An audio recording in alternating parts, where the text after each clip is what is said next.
नमामि संस्कृतम दोस्तों, मीमांसा संस्कृत प्लेटफॉर्म पर आप सभी लोगों का हार्दिक अभिनंदन है।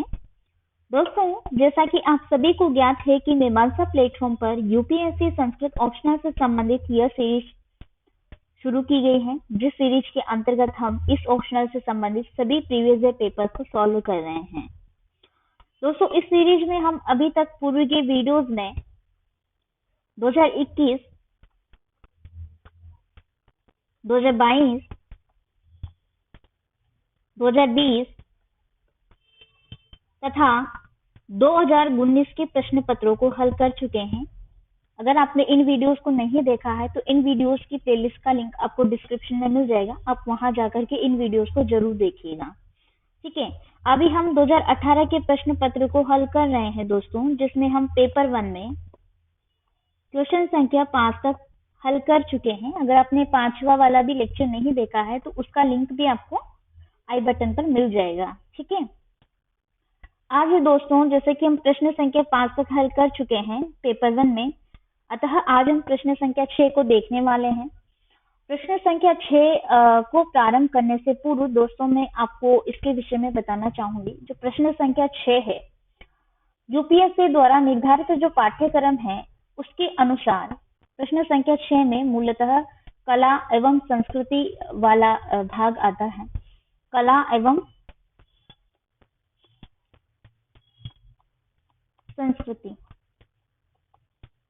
तो भारतीय कला एवं संस्कृति से संबंधित पोर्शन जो है प्रश्न संख्या 6 में है, पेपर 1 में है। किंतु दोस्तों इसका तात्पर्य ये बिल्कुल भी नहीं है कि सिर्फ कला एवं संस्कृति वाले पोर्शन से ही इसमें प्रश्न वगैरह पूछे जाएंगे, ऐसा बिल्कुल भी नहीं है। इसमें आपके दर्शन से संबंधित भी पूछे जा सकते हैं, भाषा विज्ञान से संबंधित पूछे जा सकते हैं, आपके महाकाव्यों या काव्यों से संबंधित पूछे जा सकते हैं। किंतु एक चीज का जरूर ध्यान रखिए कि इसमें प्रश्न सिर्फ वही पूछा जा सकता है जो आपके पाठ्यक्रम में है, चाहे वो पेपर 1 में हो अथवा पेपर 2 में हो, डजंट मैटर। ठीक है, तो ये ट्रेंड आपको थोड़ा समझना होगा। अभी जो यूपीएससी का तरीका है पूछने का वो बिल्कुल ऐसा ही है। अब इसमें कला एवं संस्कृति वाला पोर्शन दिया है तो जरूरी नहीं है कि उसी से आए, या हम ये कहें कि अन्य जो जहां से जैसे कि दर्शन जो पोर्शन है वो प्रश्न संख्या 7 के अंतर्गत आता है, तो उसमें कला एवं संस्कृति का पूछ करके वो इसमें भारतीय दर्शन से संबंधित प्रश्न पूछ सकता है। जाहिर सी बात है, ऐसा ट्रेंड चल रहा है तो आपको उसी लेवल से तैयार होना होगा, और बेशक ये तैयारी करवाई जाती है आपकी। ठीक है, मीमांसा पर। तो ये तो एक सामान्य सी बात जो मैंने आपको बताई, हालांकि आपको ज्ञात भी होगी, कुछ को नहीं पता है तो आपको जरूर इस बात का ध्यान रखना है। और ये प्रश्न जो कि कंपल्सरी नहीं है, ऑप्शनल है, तो आप इसको स्किप भी कर सकते हैं और आप इसको अटेम्प्ट भी कर सकते हैं, किंतु तैयारी आपको सभी की करनी है। जैसा कि ट्रेंड चल रहा है मैं आपको बता चुकी हूँ। ठीक है, तो चलिए दोस्तों बिना किसी विलंब के हम प्रश्न संख्या 6 को प्रारंभ करते हैं। प्रश्न संख्या 6 है अपना, अधोलिखिताः सर्व प्रश्नाः समाधेयः, अर्थात नीचे लिखे गए सभी प्रश्नों का आपको उत्तर प्रस्तुत करना है। अब चूंकि प्रश्न संख्या 6 में मूलतः 3 प्रश्न ही पूछे जाते हैं।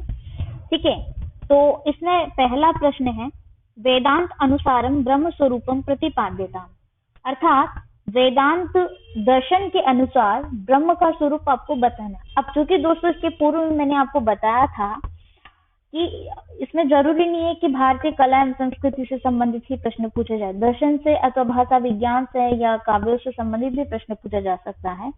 तो उसके लिए आपको उसी लेवल का खुद को तैयार करना है। ठीक है, अब चूंकि ये प्रश्न यहाँ पर वेदांत दर्शन से संबंधित पूछा गया है, जो कि आपके प्रश्न संख्या 7 के अंतर्गत पाठ्यक्रम में यूपीएससी ने निर्धारित किया है। ठीक है, तो ये ट्रेंड आपको समझना होगा दोस्तों। अब चूंकि यहाँ पर प्रश्न संख्या 6 में सारे के सारे प्रश्न जो है दर्शन से ही पूछे गए हैं, दर्शन से ही संबंधित है, तो कहीं ना कहीं दर्शन का वेटेज थोड़ा बढ़ता जा रहा है, क्योंकि प्रश्न संख्या 7 में भी ये पूछा जाता ही है और प्रश्न संख्या 6 में भी ये पूछा जा रहा है, तो इसको तो आपको बहुत अच्छे तरीके से कवर कर लेना है। ठीक है, तो जानते हैं यहाँ पर वेदांत के अनुसार ब्रह्म का स्वरूप, ये नया प्रश्न नहीं है, ये प्रश्न मैं पहले भी सॉल्व करवा चुकी हूँ। जैसा कि मैंने आपको बताया 2022, 21, 19, 20 इत्यादि के प्रश्न पत्र हम हल कर चुके हैं, तो वहां पर भी मैंने यह प्रश्न हल करवाया है तथा लेक्चर्स में भी मैंने हल करवाया है। किंतु मैं यहाँ पर आपको संक्षिप्त रूप से बताना चाहूंगी वेदांत दर्शन के ब्रह्म स्वरूप के विषय में। देखिए, वेदांत में शंकराचार्य का एक सिद्धांत है, उनका एक मत है, वो अद्वैतवाद को मानते हैं। ठीक है, अद्वैत से यहाँ पर ये सिद्ध हो जाता है कि अद्वैत अर्थात दो नहीं है, जो द्वैत का मतलब होता है दो, और उसके आगे लगा दिया अ, तो अद्वैत का तात्पर्य हो गया दो नहीं है, मतलब क्या है, एक है। तो ब्रह्म को यहाँ पर उन्होंने एक माना है, दूसरे का निषेध कर दिया है शंकराचार्य ने। ठीक है, परंतु यहाँ पर ब्रह्म की सत्ता एक जरूर है, एक सत्ता को जरूर उन्होंने स्वीकार किया है, किंतु वहीं शंकराचार्य ने ये कहा है कि अद्वैतवाद में, मतलब अद्वैतवाद में शंकराचार्य ने कहा है कि ब्रह्म की दो अवस्थाएं हैं। वो दो अवस्थाएं कौन कौन सी है? जैसे एक तो है निर्गुण ब्रह्म और एक है सगुण ब्रह्म। ठीक है, अवस्थाएं दो है किंतु ब्रह्म जो है वो एक ही है, ये चीज का आपको ध्यान रखना है। और यहाँ पर निर्गुण ब्रह्म जो है परमार्थिक सत्य है और सगुण ब्रह्म व्यवहारिक सत्य है, इस चीज का आप जरूर ध्यान रखें। निर्गुण ब्रह्म जो है परमार्थिक है, ये परमार्थिक सत्ता है। ठीक है, परमार्थिक सत्य है, और ये सगुण ब्रह्म जो है व्यवहारिक है। ठीक है, अब देखिए, जो सगुण ब्रह्म है ना, ये अपनी माया शक्ति से इस जगत का, व्यवहारिक जगत का क्या करता है, रचना करता है। ठीक है, इस व्यवहारिक जगत की रचना करता है, जिसमें विभिन्न प्रकार की चीजें शामिल होती है, जैसे कि 3 गुण हो गए, सत्यरजतम से संबंधित, सत्यरजतम से युक्त इस संसार की वो रचना करता है, जिसमें व्यक्ति सभी कोटि के होते हैं सत्यरजतम। अतः इस प्रकार से आपको यहाँ पर ब्रह्म का स्वरूप प्रतिपादित करना है, और ये बात जो है मैं पूर्व के लेक्चर्स में भी आपको बता चुकी हूँ डिटेल्स में, अगर आप क्रम वाइज से देखते आ रहे हैं तो। ठीक है, अब यहाँ पे चलते हैं हम नेक्स्ट प्रश्न की ओर। नेक्स्ट प्रश्न है अपना इसमें, न्याय शास्त्रीय अनुमान प्रमाण से स्थानम स्वरूपम से विवेच्यता। यहाँ पर न्याय शास्त्र से तात्पर्य है न्याय जो दर्शन है। ठीक है, न्याय दर्शन में अनुमान प्रमाण का स्थान और स्वरूप आपको बताना है कि इसका क्या स्थान है और कैसा स्वरूप है। देखिए, ये न्याय दर्शन से संबंधित प्रश्न है, आपको ज्ञात होना चाहिए। अब इसमें ये कला एवं संस्कृति से तो एक भी प्रश्न नहीं पूछा गया है, सारे दर्शन से ही संबंधित हैं। अब चूंकि न्याय दर्शन की बात चल रही है, प्रमाण की बात चल रही है, तो प्रमाण तत्व क्या है, प्रमाण तत्व क्या होता है? देखिए, न्याय शास्त्र के विषय में मैं आपको बता देती हूँ थोड़ा सा, इसकी भूमिका कैसे आप बता सकते हैं। न्याय शास्त्र में मूलतः 16 पदार्थ और स्वीकार किए गए हैं, 16 पदार्थ माने गए हैं जिनका ज्ञान मोक्ष लाभ के लिए अनुकूल है, यानी कि मोक्ष के ज्ञान को प्राप्त करने के लिए इन 16 तत्वों का ज्ञान आपको प्राप्त करना होता है। जिन 16 तत्वों में सबसे पहला जो तत्व है वो है प्रमाण। ठीक है, वो 16 तत्वों में मैं अभी नहीं बताऊंगी, ये डिटेल्स में नहीं जाना है हमें, यहाँ पर सिर्फ प्रश्न से संबंधित चीज मैं आपको बताऊंगी। ठीक है, तो 16 तत्व माने हैं, जिसमें पहला तत्व है प्रमाण। अब प्रमाण के विषय में बात आती है तो प्रमाण तत्व ही प्रमेय की सिद्धि करता है, प्रमाण ही प्रमेय की सिद्धि करता है, या प्रमाण ही प्रमेय की सिद्धि होता है, ये आपको समझना होगा। ठीक है, अब न्याय मत में प्रमाण कितने माने गए? न्याय मत से तात्पर्य न्याय दर्शन में है, तो न्याय दर्शन में मूलतः 4 प्रमाण माने गए हैं, क्रमशः प्रत्यक्ष, अनुमान, उपमान, फिर है आपका शब्द।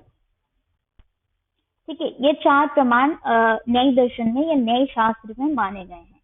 यहाँ पर प्रश्न है आपका अनुमान प्रमाण से संबंधित, तो 4 प्रमाण आप एकदम फ्लो चार्ट बना करके इस प्रकार से बताएंगे, फिर अनुमान प्रमाण के विषय में आप इसका स्वरूप तथा स्थान बताएंगे। ठीक है, मतलब आपको भूमिका में ये तो बताना ही है कि न्याय शास्त्र में जो प्रमाण है 16 तत्वों में प्रथम तत्व जो है प्रमाण है। प्रमाण का ज्ञान प्राप्त करने से मोक्ष के लाभ में या मोक्ष का ज्ञान प्राप्त होता है। या आप इसको लाइन को लिखना भी चाहें तो लिख सकते हैं, अथवा नहीं भी लिखना चाहे तो कोई बात नहीं है। ठीक है, प्रश्न पर जाना है आपको। ठीक है, प्रश्न ये है कि प्रमाण आप पहले बताएंगे, 4 प्रमाण है, उसमें अनुमान प्रमाण को आपको सिद्धि या अनुमान प्रमाण के स्वरूप के विषय में बताना है। देखिए, एक विषय मैं आपको इन चारों प्रमाणों से संबंधित बताना चाहूंगी कि इसमें क्रमानुसार जैसे प्रत्यक्ष, अनुमान, उपमान और शब्द, ये 4 प्रमाण स्वीकार किए गए हैं। क्रमानुसार इसमें 4 प्रमा है, इनके प्रमा हो गए। जैसे मैंने कहा प्रमाण ही प्रमेय की सिद्धि होता है, तो इनके प्रमा है अलग अलग। प्रत्यक्ष का प्रमा हो गया प्रत्यक्ष, अनुमान का प्रमा है अनुमिति, उपमान का प्रमा है उपमिति और शब्द का प्रमा है शब्द। ये 4 प्रमा उत्पन्न होते हैं इन 4 प्रमाणों से। प्रमा यथार्थ अनुभव अथवा हम ये कह सकते हैं ये ज्ञान ही प्रमा है। ठीक है, तो अब यहाँ पर ये बात आपको ज्ञात हो गई कि न्याय शास्त्र में 4 प्रमाण माने गए हैं।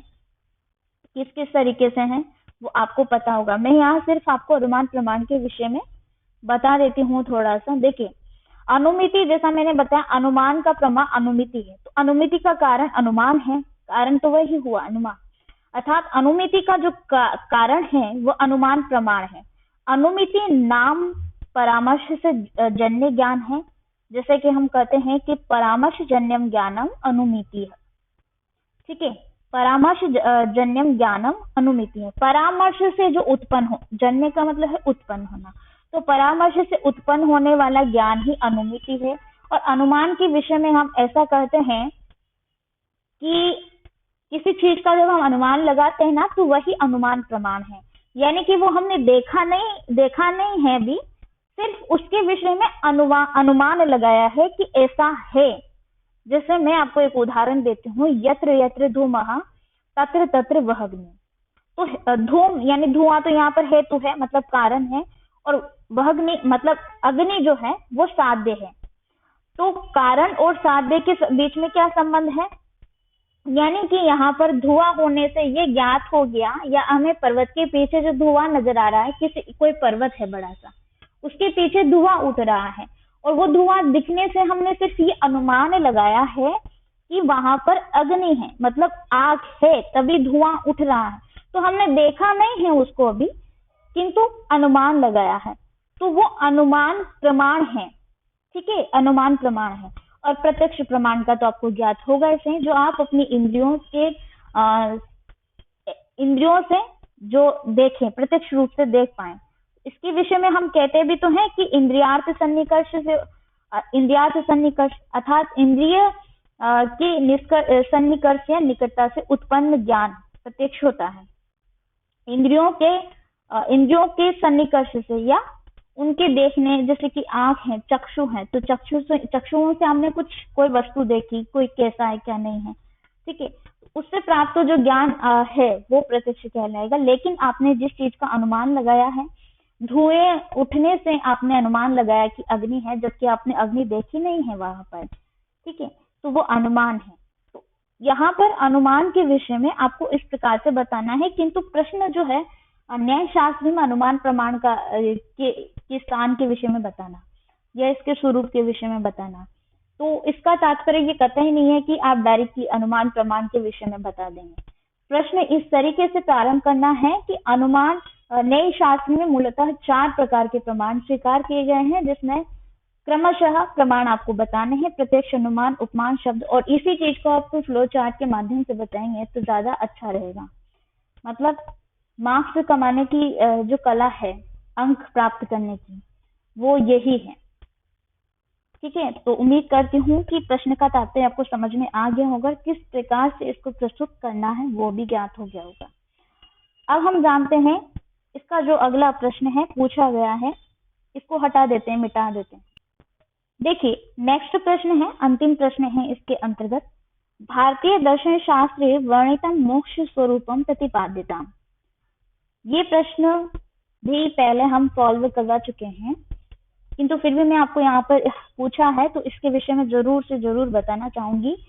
देखिए यहाँ पर भारतीय दर्शन शास्त्र की बात हो रही है, तो भारतीय दर्शन शास्त्र में जो मोक्ष का स्वरूप बताया गया है वो आपको यहाँ पर बताना है। इस प्रश्न का यह तात्पर्य है, ठीक है।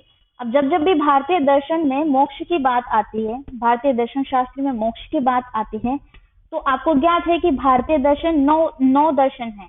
नव दर्शन हमारी भारतीय संस्कृति में है, भारतीय दर्शन 9 है, ठीक है। इनमें से 6 दर्शन ही आस्तिक दर्शन है,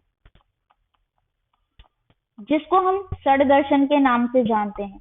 तो जाहिर सी बात है, जो आस्तिक दर्शन है, जो वेदों में आस्था रखते हैं मूलतः, उन्हीं में मोक्ष के स्वरूप को बताया गया होगा। तो यहाँ पर आपको मोक्ष के स्वरूप के विषय में बताना है। तो इन 6 दर्शनों में जो मोक्ष का स्वरूप बताया है वो आपको यहाँ पर बताना है। जैसे कि आप इस प्रकार से अपनी भूमिका प्रस्तुत कर सकते हैं कि भारतीय दर्शन शास्त्र में वे दर्शन जो वेदों में आस्था रखते हैं उन्हें आस्तिक दर्शन कहते हैं। ऐसे मूलतः 6 दर्शन है।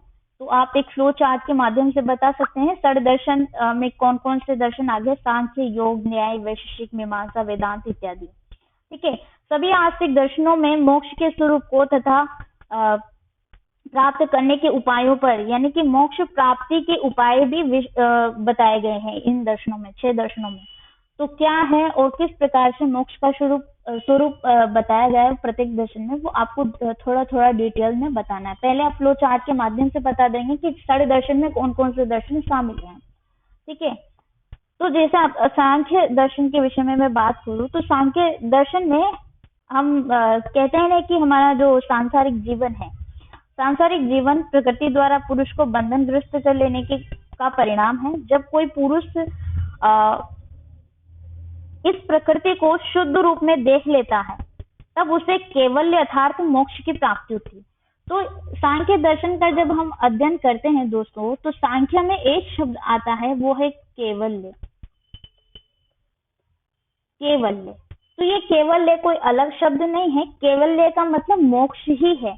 सभी दर्शनों में मोक्ष के विषय में बताया गया है, किंतु इसका जो प्रतिपादित, या मैं ये कहूँ कि इसका प्रतिनिधि जो अर्थ है या प्रतिनिधि शब्द है वो अलग अलग है। अब सांख्य में इसको केवल्य कहा है, ठीक है। उसी प्रकार से योग में इसको अलग प्रकार से निर्धारित किया गया है। योग में अष्टांग योग के माध्यम से कोई मनुष्य पुरुषार्थ शून्य होकर मुक्ति को प्राप्त कर लेता है, और यहाँ पर मुक्ति का मार्ग बताया गया है यम, नियम, आसन, प्राणायाम, प्रत्याहार, धारणा, ध्यान, समाधि इत्यादि से।